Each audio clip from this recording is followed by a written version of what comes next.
Hey, what's up, guys? Here on the Fire Sports Pod. I'm your host, Zach Jackson. Here with my guest host, Andrew. This is one of my best friends from college. Introduce yourself, Andrew, to the crowd. Hello, everybody. My name is Andrew Rabanal. I am a sophomore here at Montclair State University, majoring in sports communication, and I'm excited to be here. All Thank you for right, having so me. let's rock and roll. Thanks again, Andrew. Like I said earlier, we are having this podcast from Montclair. So we are going to shout out Montclair for letting me. Well, Yes, sir. technically, they didn't let me. I kind of just walked in here and decided to use the room. But let's get to Recap Monday, guys. Thanks for coming on Recap Monday in the Fire Sports Pod. This is season 2, episode 14. Can't believe we're already at 14 episodes into season 2. We're going over 2 segments that we have for you guys today. First up, it's Recap Monday. We're going to be going over the Super Bowl that happened last night between the Chiefs and the 49ers. What a game it was. And then our second and final segment here on the Fire Sports Pod will be going over the Suns and Warriors game. For that case scenario, Andrew is a Warriors fan, and it kind of seems like Kevin Durant is not going to be winning a championship anytime soon without Steph Curry. So maybe we look at a reunion if Draymond gets traded. Who knows? But it seems like Kevin Durant can't win nothing, especially when he's going against Steph Curry. He's really bad against him. That he just doesn't win. I don't remember a time that he really made an emphatic game winner, as Steph Curry keeps doing every year. So we'll go over that, but let's get right into the Super Bowl. So, Andrew, what were your thoughts on the Super Bowl last night? A lot of mixed emotions. We could also go into the halftime show as well. A lot of mixed emotions on that one too. What are your thoughts on the Super Bowl? I think the Super Bowl was pretty solid. I'm not gonna lie. I thought at first the Super Bowl was gonna be like, kind of mid because first half was all defense. I love defense, but like I need to see some like for Super Bowl. I kind of want points on the board. I'm the type of guy to um have more of a Super Bowl that has like a high scoring game than like a low scoring game because it's a Super Bowl. It's the biggest game in the world right now, so you kind of want that high octane offenses to keep going each other. Obviously, the Chiefs and Niners were both known for having very good defenses at the time, so you kind of want to have obviously you expect them to be playing their best defense at the time, but at the same time, I actually do want a high scoring game. So I'm kind of glad like the second half picked it up offensively, especially after the muff punt. I think that was like the moment where like the Super Bowl started taking 180. Like, okay, this is actually becoming a good Super Bowl for once. I'm glad the game went to overtime. I think the overtime made the Super Bowl much better than it was gonna be, and I think I always say the best type of Super Bowls are the ones that end based off the final drive, and it did. So glad that happened. I do agree. I do agree. I think the Super Bowl was really good. I actually kind of thought, like I said, the Super Bowl was kind of boring in the beginning, but I kind of liked it overall. I think it felt like the old '90s type Super Bowl. Now we both weren't alive back then, but Yeah. of seeing clips and stuff like that, especially the Cowboys, especially the 49ers, those type of games. It was like rough defense, and then when you needed a score, the offense will go in and get the scoring to get the score that they need to put up some more points. I just think that the defense were the name of the game. McDuffie. If Patrick Mahomes was not the quarterback, McDuffie on the defense should have got MVP. And why? Other than the PI that he had or holding call that he had that got the 49ers a first down in overtime. Other than that, his only mistake, he played ridiculously great coverage on Debo, Brandon Ayuk. Christian McCaffrey was only held to 3 yards of carry in that game. That just shows the defense. And I said if their defense comes to play like they've been doing with Lamar Jackson, Josh Allen, all them good players, especially Miami, I think they're going to be to go on a run. They'll be able to sustain their lead if they get one. And that's exactly what they did. Mahomes looked a little shaky in the beginning, but once he found his groove, there was really nobody stopping him.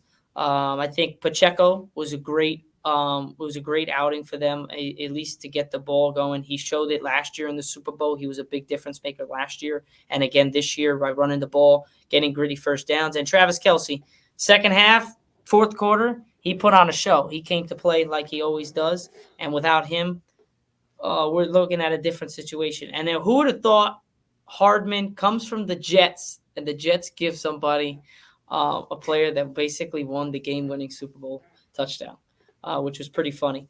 But more thoughts on just the 49ers side of things. We know who's on the Chiefs side. It's Patrick Mahomes, it's Travis Kelce, it's Andy Reid, Pacheco. You got a bunch of guys, Chris Jones, McDuffie. You got a lot of guys on the defense offensive end that are really proven players. On 49ers, this has to be another bad. This is a disappointing year. They weren't able to get the Super Bowl they needed. This is what happened 4 years ago against the Chiefs as well. They had a 10-point lead, and they let them come all the way back and beat them.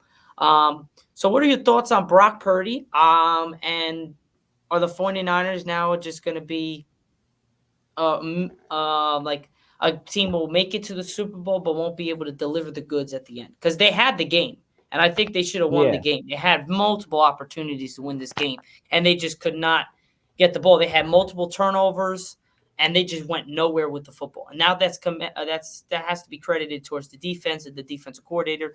But what are your thoughts on the 49ers going forward?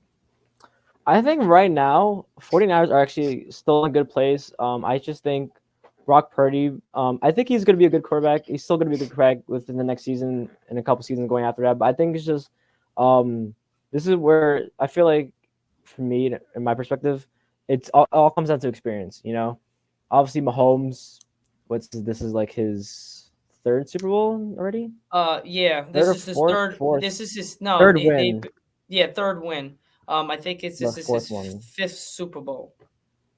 His Super Yeah, Bowl? this is his fifth Super Bowl, and he has 3 wins and 5 Super Bowls. He's been to 6 straight AFC Championship games. No, I think it's I four because bel no, it's It might be four. 4. I I don't think know.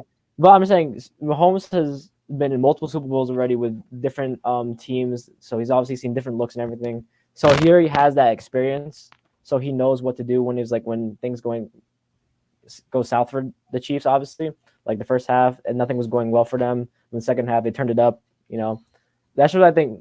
Quarterbacks who have experience find a way to win games, and I just think obviously Brock Purdy, no one really expected him to have this type of success early on, especially when you're like the last pick of the NFL draft. So I honestly think the Chiefs, the 49ers are going to be still a good team coming up. I think they might just include like another piece or two in the offseason, or just keep retaining their guys because they do have a good team. I think it's just maybe like on the coaching side, because Kyle Shanahan, their head coach, has a reputation of choking in the Super Bowl. This is his third time doing it within like what, 8 years right now. So maybe it Yeah. could be the coaching problem, but I think Brock Purdy is still going to be good for them going into the future. Maybe just add another piece or two, and yeah, that could be it. Yeah, I very agree. Kyle Shanahan's a great coach. It does look like he is 0-3 in the playoff, well, in the Super Bowl. He can't get the job done in the last game, or at least get to the last game. But these are some stats. Brock Purdy didn't have a bad game. He went 23 of 38, missed some throws that were kind of like you need to make those type of throws, and a touchdown, 6.7 yards a throw. Only was sacked one time. Had a QBR of 69.8, so that's not really that good. But other than that, I mean, Jennings had a touchdown. If they would have won, San Fran would have gave it to Jennings as Oh MVP yeah, I without a definitely doubt. think Jennings would have definitely won MVP. He had the receiving He touchdown and the passing touchdown. That could yeah, have made the game roll. exactly. So that was pretty crazy. But other than that monster play there, and then the Jennings is the only person that really scored. Other than that, it was field goals. So and then Hardman and Valles Scantling, I believe, were the only like kind of scores for Patrick Mahomes in Kansas City. So there were a lot of different. Christian McCaffrey had that run in off of the throw. But other than the Jennings passes, that was pretty much it. Christian McCaffrey, he had 80 yards on 22 attempts, 3.6 yards a carry. Brock Purdy only had 12 yards, and that really was going to be the difference for me, is that if Brock Purdy needed to make those extra plays like Patrick Mahomes did, Patrick Mahomes made those legs plays on the ground. Brock Purdy did that against Detroit in the NFC Championship game, and that's what basically propelled them to come back after the crazy tip drill. with the catch with Brandon Ayuk when they were down 24-10 to the Lions in the third quarter. But other than that, I believe that was basically the go getter right there. Christian McCaffrey could also have been MVP because he had a touchdown and combined for 160 yards on 22 carries and 8 receptions. So I mean, you could also maybe give it to him as well. But Kansas City, they had a boatload of people. Mahomes had 333 yards passing. On top of that, he had 66 yards running. So he had over 400 yards combined for the game with 2 touchdowns and a pick. I don't think you can argue with this guy. He is the best quarterback in the NFL by far. There's no one even close. He's here, and everybody else is like here. There's nobody close. Yeah, I mean, it's It's a Mahomes and bigger everyone gap. else at this point. Exactly. It's a I bigger think gap especially from with the one to Super Bowl, two. it's the gap has gone way bigger Yeah. than this year. There's a bigger gap between 1 and 2 than from 5 and 2, if that makes sense. Yeah. Um, I just believe that the gap is so much more big now, and he proved himself. Without a team, they don't really have a number one wide receiver other than Travis Kelce, but he's a tight end. Their running back is good, but he's not great. Their offensive line is good, but they're not great. You saw that in the first half. They could not run the ball. They could not throw the ball. They could not do nothing with the offensive line. Their defense, and that's what really helped them out. Patrick Mahomes has never had a defense like this, and that would help them out big time. You saw that with Tampa with Tom Brady, but he had also weapons around him. But that defense really helped him tremendously in the Super Bowl when he beat Patrick Mahomes and basically made him look terrible. Couldn't do really nothing. So a defense makes a big difference. When they say defense wins championships, this is a definition of defense wins championships type game. But then offensive, you need a little bit of both. But it's crazy that Patrick Mahomes felt a little off in the beginning, and he only missed a combined 12 passes, I don't know. which is pretty I felt like he missed a lot more because the first half was just a lot of 3-and-outs, but then he has a lot of 3-and-outs. exactly. But, I felt like that as well. But they felt like it was like they were running the ball a lot. They were trying to get the running game going, and it felt like they kept trying to run the ball. And what happened was that they kept getting stuck and they kept getting hit, and that's really what kind of killed them because they were trying to establish the run, and then they were already in third down and long. Every time in the first half I looked, they were in like 3rd down and 7, 3rd down and 8, 3rd down and 9, 3rd and 10, 3rd and 12, 3rd and 15, 3rd and 20 at one point. So there was a lot of third downs in the first half. Second half really did not. There was really no. Uh, I should say, there was no really big third downs other than like the ones that he had to pick up on his feet. But other than that, but Kyle Shanahan, he coached a pretty good game. I don't think he coached a bad game. I just think that they had opportunities where they should have been able to capitalize and they weren't able to. And Kansas City did enough to capitalize on the opportunities that they had, and that really propelled them to the game. But one thing we must talk about, how do you think the overtime rules are? I love the new overtime rules. That was awesome to see both teams go at it. I would have loved that to see a couple years back when the Chiefs beat the Buffalo Bills. That would have been great to see if both teams would have had chances to score. Then who would have been able to score? You know what I mean? But it was great to see the overtime rules. I think it made it more exciting. I think it made it more realistic. And it made it a much better game where both teams have a chance to score and win the game no matter what. no, I definitely agree. The overtime rules was definitely way more than it was the previous year. So I'm glad like both teams get a chance to actually like have possession of the ball. So like it makes it more even, more like realistic. But if you give Mahomes that much time to drive down the field, he's going to deliver. So Exactly.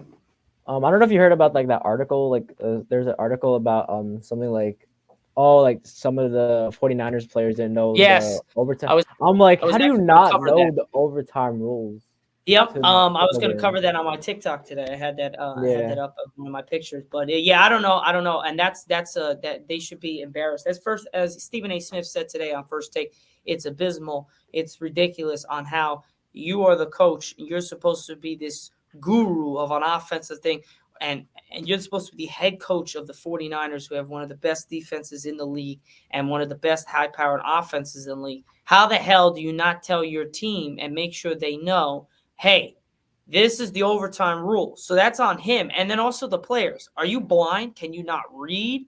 Like, this is your job. As Stephen A. put it perfectly, I'm going to quote him. Well, can you read? This is your profession.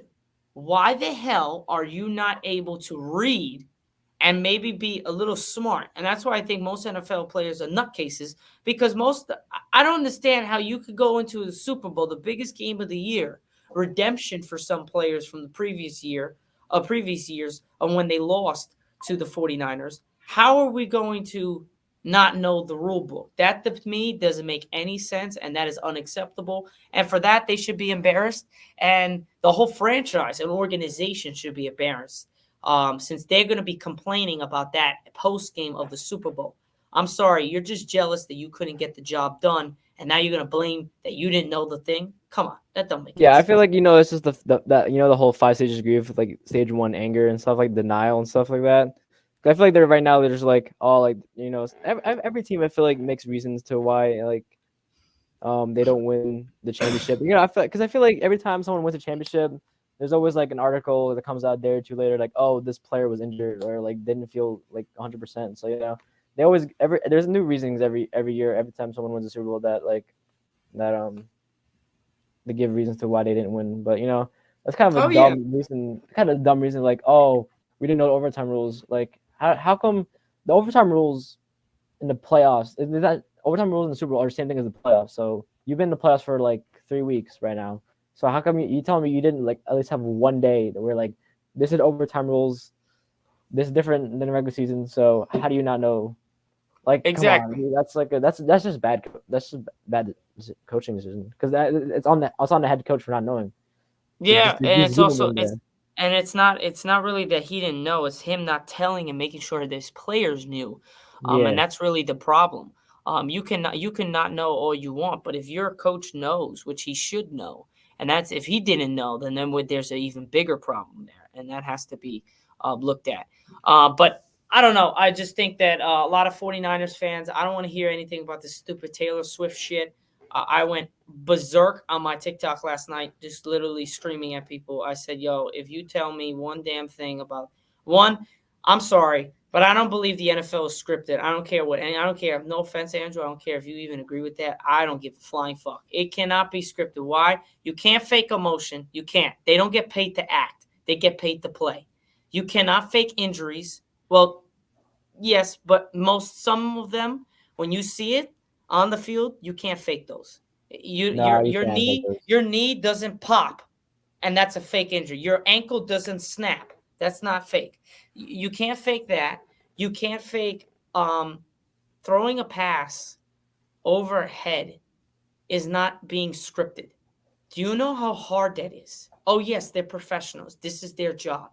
Do you still understand how hard it is to throw a ball, a over the shoulder throw, in the back of the end zone with a guy that's 6'4", 200 something pounds, can jump out the gym as a cornerback to your wide receiver in the back of the, you know how hard that is? 30 yards down the field. That is so hard. That's why the average person doesn't play football, because you Yeah, can't do it. So I don't want to hear it. I had someone last night say, "Oh, it's scripted." Because of this and that. They're professionals. They can act, whatever. I'm sorry. This is one sport. Basketball is different. Basketball, you can kind of script because it's not that hard to throw up a bad air ball. It's not that hard to get to not try. Football, if you don't try, you're gonna get fucking hit so hard that you might not wake up. That's how easy it is to get hurt. So I'm sorry, but if that's the case, then there should be no sports, because I don't care what anybody says. If you're going to do all that bullshit and get smashed for it, why am I going to play that sport? Hockey, same thing. Cannot be scripted. Do you know how fast they're going? Do you know how hard they hit? Do you know how many people has almost died because they're getting slashed in the throat by a skate? There's a lot of reasons where I don't understand why people would say that this is scripted. And oh, they only won because of Taylor Swift. That's another bullshit. No, the 49ers had a shot to win it numerous times. They had a shot to blow out Kansas City multiple times in this game, and they couldn't get the job done. That is not scripted. That is not because of Taylor Swift. That is because of them being the team that they are, and they can't get it done when the time is right. And that's why Andy Reid is the best coach in the NFL and might be the best coach in NFL history, because it's just the way he plays. It's just the way he's able to control the offense and defensive side of the ball. That's why Bill Belichick, he won't win in today's game because he can't adapt. That's the problem. But yeah, sorry, I went on a little rant about the No, you're Swifty good. You're thing. good. That Swifty thing pissed me off I because I'm mean, like, bro, it has I don't nothing to do with. mind. I don't mind the Taylor Swift NFL thing. I think it does bring a whole new market to Yeah, NFL to market. It's a good thing. Like I don't get why people think it's a bad thing. I mean, that's what I mean. Yeah, they showed her like a few times, which is it's understandable. But like they showed they her like showed instead of her. They showed her a total of 12 times yeah, in the but Super that's Bowl. like less than the what like 2 minutes. So like out of like a what 4 hour game. Bro, So like that's nothing. They used to that's show her nothing. in the AFC Championship game and the semifinals like all the time. Yeah, But like that's nothing, bro. And it's realistic. His Travis Kelsey's mom is up there. yeah. Jason Kelsey, his brother, is up there. Taylor Swift is his girlfriend. Now maybe he's gonna propose probably on the parade. So that would make them a fiance and then be married in the next couple of months or so. So I don't I know. don't I don't under, know about proposing though. It's like that's what they. everyone's saying that he's going to. Yeah, I mean, you date a few months. I don't know. You know, I'll give it Well, a you know, little more time, but it no, is what I'm it not is. saying it. I could care less about that. I'm just Oh saying what yeah, people are saying. But yeah, I just think that's just a little bit of some stupid shit that people want to say. Oh, the 49, oh, the Chiefs. And I don't know why everyone's hating on Patrick Mahomes because dude, he for me, I think he's better than Brady skill-wise. He could do a lot more. He can run the football. His arm is much better. His accuracy might not be, but he could put that ball wherever, any type of place you need it, he'll put it in. Sidearm, flicking it with his left hand, flicking it with his right hand. Tom Brady's the ultimate champion until he gets to that or succeeds 7 Super Bowls. Then, um, then we have the conversation. But he's up there. He's not the GOAT yet. He's not better than Tom Brady. Doesn't have enough Super Bowls, but he's making a resume. 6 straight AFC championships, 3 Super Bowls, I think it was 3 Super Bowls and 3 Super Bowl MVPs or 2 Super Bowl MVPs. And out of 5 Super Bowls, that's a resume for is ridiculous. He's in especially this. he's only played 6 seasons in the NFL, having 6 AFC Championship appearances, 4 Super Bowl appearances, 3 Super Bowl wins, and 3 Super Bowl MVPs at 28 years old for just 6 years in the league. That is an insane resume to have at this young age. And he might have like another 6, 7, 8 years in the I have NFL. him. I have him playing till he's 40, Yeah, 39. exactly. Like 12 more years of Mahomes. It's just insane. And it, And think about that's he can win more than 7, bro. exactly, and especially with Uh, how this team was for most of the regular season. Like this team, this year was the chance to take down the Chiefs. They had Yep. a terrible offense. If you saw their offense for most of the regular season, they were awful Oh, they were compared to horrible. horrible. Like all these drops, like Kadarius Tony. Oh, he was a no show because they didn't want him to play. They didn't That's want him why. to play. I mean, they've been doing without him. But their defense definitely was the highlight of this team this year compared to other past years when the Chiefs were known for better offense. This year was their defense when Without a defense doubt. was championships. Yep. But yeah, just before dynasty, I'm saying this is a dynasty. And Travis Kelsey, man, his stats in the regular season are impressive, but in the playoffs, they can put him over the top as the best tight end to ever walk this planet because he's on track. This man has the most receptions for a tight end. I believe the most touchdowns or dual touchdown between Tom Brady and Patrick Mahomes and Travis Kelsey trying to catch Tom Brady and Gronk. So he has a shot to be considered one of the best tight ends, if not the best tight end to ever in the NFL history. He has a resume for it. So he's up there. But I would say that this is a dynasty. For our last take here, what do you think? You think this is a dynasty? I think this I is a mean, dynasty, like 6 AFC they've won 3 championships, championships. and they've They've gotten the won Super three Bowl Super Bowls. 4 times in the what like since 2020 2019.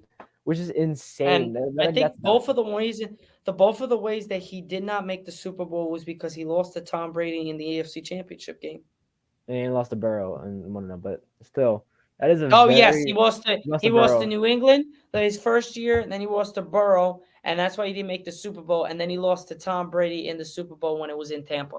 Yeah, so it's like Tom. It was And then his he's rookie won year and then he's won the three. One against San Fran, one against last year Philadelphia. against the Eagles, and then today this year against 49ers again.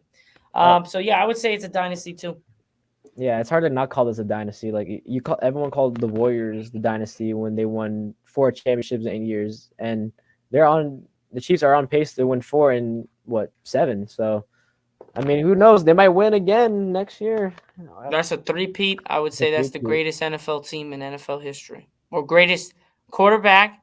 If they go do a three-peat, it's the greatest quarterback, the greatest coach, and the greatest tight end in NFL history. I'm going on a limb there. If they could do a three-peat next year, it's that. And they're not beating scrubs. They're beating the Philadelphia Eagles. They beat the 49ers and whoever is there next year. But I'm letting you know, whoever's in the NFC, they got to come to play, and they got to have a defense and they have an offense to match Patrick Mahomes. If they don't have that, they ain't gonna win. And there's only a select few NFC teams that have that potential defensively and offensively. So we will see next year what's the opponent, and see if Mahomes can get back to that three-peat. But moving on from this, we're going to go on to our last segment. We're going to be going over Suns and Warriors game on Saturday night. What a game this was. Steph Curry ends it in dramatic fashion as he gets kind of like a V cut to the middle of the floor, come back, catch the ball, fade away, 3-pointer at the buzzer with .7 on the clock. And he gets the three to go up by one. And then Kevin Durant and the Suns couldn't get a shot off because of Draymond Green's ferocious defense. So I'm going to let you take off with this because since you're a Warriors fan, but that was one hell of a game. And it just feels like Kevin Durant has no luck when he's first in the Warriors and Steph Curry.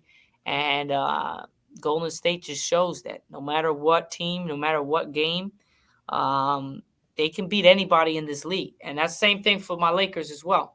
Both our teams, they're proven veterans. They both can beat any teams. It's just that they show up on a given night. Oh So yeah, I'll of let you course. hit with that. I think the Warriors Suns game was definitely showed a lot to what the Warriors have this year. I know the Warriors season has not been going extremely well for how like fans like me and people are seeing it as they're currently the 10 seed right now, and they're playing tonight against the Utah Jazz, which is definitely a must-win game because we're right next to them in the standings. So we win, we push, we gain distance from them. But yeah, I think that showed that game showed a lot in my opinion. It showed um, where we are in the season. I think the Warriors are finding their groove right now, which is pretty good. I would say it's better to find your groove near the end, towards the end of the season, than in the beginning of the season, because it's like you're when you figure it out, it's like you know what to do when it comes to playoff time, and hopefully the Warriors make the playoffs this year. Um, that's my hope. But other than that, obviously still Steph Curry is still one of the most entertaining basketball players to watch to this day. Obviously, he doesn't have the stats like compared to Shea or Luca this year, and I've proved why he's not an all-star starter this year. But I don't mind it; he's still an all-star, so it doesn't matter to me. But when you watch the Warriors play, it's always box office.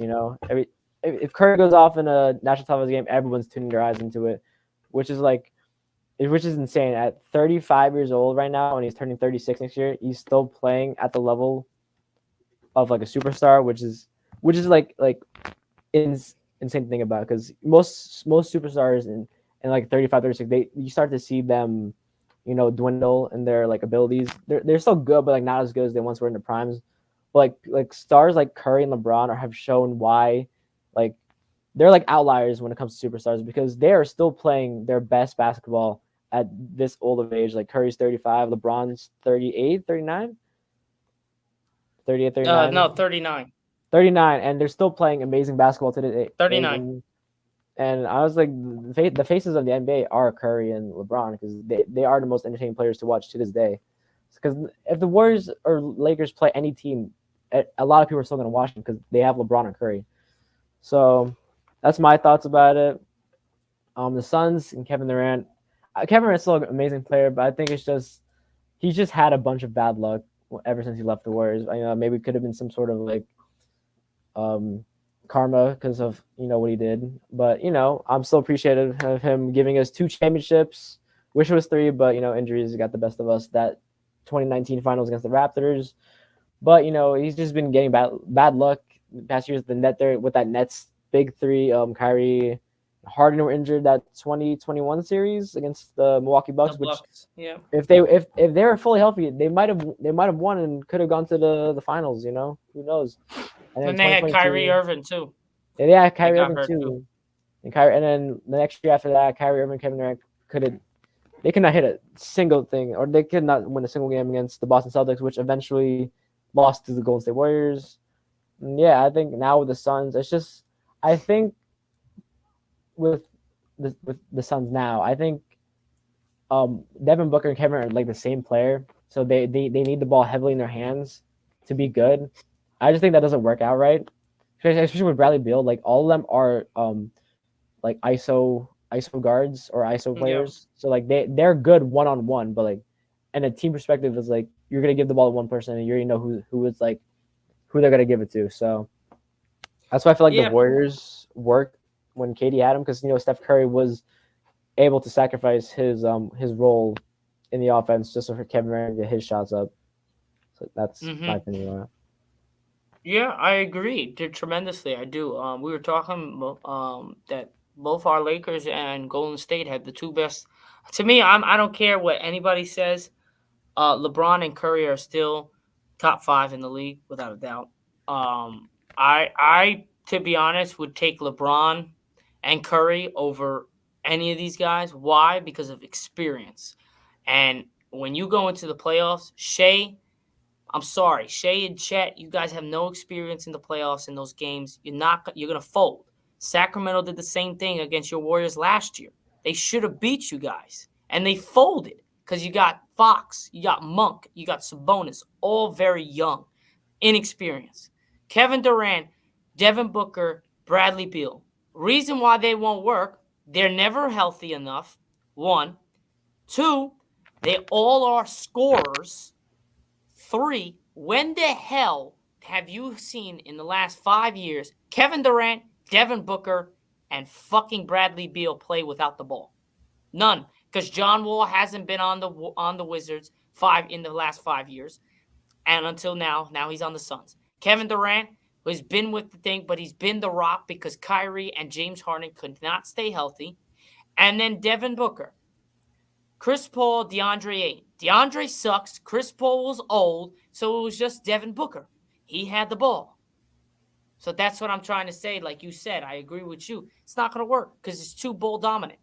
But if you look at the points in the Suns game, right? They all played, and you look at the points from the Warriors game, you can see a difference. There's a big difference. Kevin Durant, 7 assists, 10 rebounds, 24 points. Good. That's great. Grayson Allen, 10 points, played 32 minutes, only mustered 4 rebounds, 2 assists. That's terrible. Nurkic, supposed to be the center, 6 points, 6 boards, 4 rebounds. That's terrible. Booker, 32, 6 and 4. That's great. Bradley Beal, solid 15, 6 and 5. You would like to see you can get to past the 20 mark, but that's not bad. But that's your 3 starters. Everybody else, other than Grayson Allen, did not crack over 10 points. That just shows you that maybe a 3 squatter is not going to work. Now, if you look at the Warriors stats, there's a big, tremendous difference. Watch the tremendous difference. Jonathan Kuminga has been flawless for you guys. 21 points, 5 boards, 2 assists. That's great. Andrew Wiggins, 12 points, 5 assists, 5 rebounds, 3 assists. Draymond Green, 15 points, 7 rebounds, 9 assists. Almost had a triple-double. Fantastic. Steph Curry, 30 points, 9 rebounds, 6 assists. Fantastic. Klay Thompson, pretty shitty night. 5 points, 2 rebounds, 1 assist. You go down to Brandon I forgot. How do you pronounce his last name? Pajemski. Pajensky. Yeah, yeah. He had a great day. He almost had a triple double with 10 points. That's a rookie coming off the bench. 10 points, 8 boards, 7 assists. Lester Quinos? Quinones. Quin- Quinones. He's also really good. I like him. He only had 6 points, but he had 3 boards. He's active. Gary Payton II.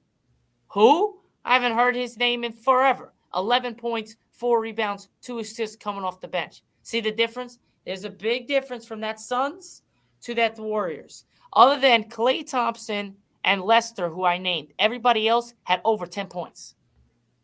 We got 1, 2, 3, 4, 5, 6 guys scored over 10 points. You go to the Kevin Durant and Warriors game. Kevin Durant and Suns team. You can look at these guys. I vote 3 guys. 1, 2, 3, 4. Out of the whole rest of the team, only nobody else scored over 10 points. Over 10 points, nobody. The only person that scored 10 points was Grayson Allen. So that just shows you 3 guys scored over 10 points. 1 guy scored 10. The rest of the whole freaking team who played didn't even score close to 10. There's a big difference. I just think that this team is not going to last that long. They're going to get injured sooner rather than later. And I think the Warriors and the Lakers, they have a legitimate shots to make the playoffs because you could just see Warriors are now winning a little bit. The Lakers are beating good teams now. They beat Boston and TD with no LeBron and AD. They beat the Knicks at home at Madison Square Garden when they won 9 straight. Then coming off that, they did lose. Oh, no, they beat Charlotte, and then they lost to I believe they lost to Denver? Was it Denver? Yes, they lost a close one to Denver, which, to be honest, we just got outcoached and outplayed in the last 2 minutes of the game where we could have won that game. And then we come out of there the previous night, 2 days later or the day after, we play the Pelicans and we shit on them. We beat them by 19 points. That's a team that's a playoff-bound team. That's a team that's going to be the 5th or 6th seed in the playoffs. That's a good team. So out of Boston, the Knicks, Charlotte, the Nuggets, and the Pelicans. 5 teams, we went 4-5. And out of the 4 that were actually contenders, we won 3 out of the 4, and we should have won that last one against Denver, but we couldn't. We sadly got outplayed in the last quarter with 2 minutes left. So that's my thoughts on that. I just think that the Lakers are much better than what people give them credit, and I also think that the Warriors are much better than what people give them credit for. Oh, for sure. It's because no, they have experience. They don't mind how they're figuring things out in the regular season. And by the time playoff comes, hopefully, they'll be in. Warriors and Lakers will both be in the playoffs by, when the time comes. And I just know they're gonna be dark horses because you think all these teams are doing good in the regular season, but the Warriors and Lakers have been through it all. LeBron's been in eight straight championships. Like he's been in 9 finals appearances right now, Yeah. 9 or 10, and the Warriors have their big 3 that's been through it all. So when the time they know how to turn the switch on when it comes to playoff time. With other guys, they don't know. Yeah, So exactly. I'm very excited to see what they have for the rest of the regular season. I do too. I really do. I can't wait. As you guys see, I'm repping the Lakers 2020 championship shirt. A lot of people saying that was fake. It wasn't, but okay. Because no matter what anybody says, we ran the whole NBA before the COVID hit, and we probably would have won the championship no matter if it was in COVID or not COVID. And I don't care what anybody says. Those Clippers, they sucked. They were not good. I don't give a crap. Paul George, Kawhi Leonard, now they're good. I like them now. I actually like them better than they were when they just had Paul George and Kawhi. I like them much better now. Even with 4 stars, I think all 4 of those stars kind of go off of each other. Kawhi, PG, James Harden, Russ coming off the bench, which is your electrifying guy. I think the Clippers are going to be really good. They're one of the hottest teams in the league still right now. So we'll see. But if that's it, is that all you got for the take here, Andrew? And we'll just wrap it up. Any last thoughts? That's all I got. Very NBA is doing good in good hands. Warriors are back, Lakers are coming up, and hopefully for an exciting finish in the Western Conference. All right, so that's pretty much it, guys, here on the Fire Sports Pod. I hope you guys enjoyed our show today. I'll catch you guys on Wednesday going over whatever sports come about. We don't really know what we're going over tomorrow. I'll look into it. Probably maybe some college basketball, but you guys should definitely tune into that on Wednesday. I know it's Valentine's Day, but I'll get you to that show earlier in the morning so we don't have to worry about interrupting your guys' Valentine's. So happy early Valentine's Day to everybody out there. But that's pretty much it. I'm your host, Zach Jackson, here on the Fire Sports Pod. This is my guest host and best friend from Montclair State University, Andrew. I appreciate your time, Andrew. Thanks again for coming on Thank you as for well. having me. Yeah, no problem. Anytime. So that's it, guys. I'll catch you guys on my audio show on Apple Podcasts and Spotify in just a little bit as we wrap up this show here on the Fire Sports Pod on Recap Monday. Peace out, guys. Have a great rest of your day. Hi guys.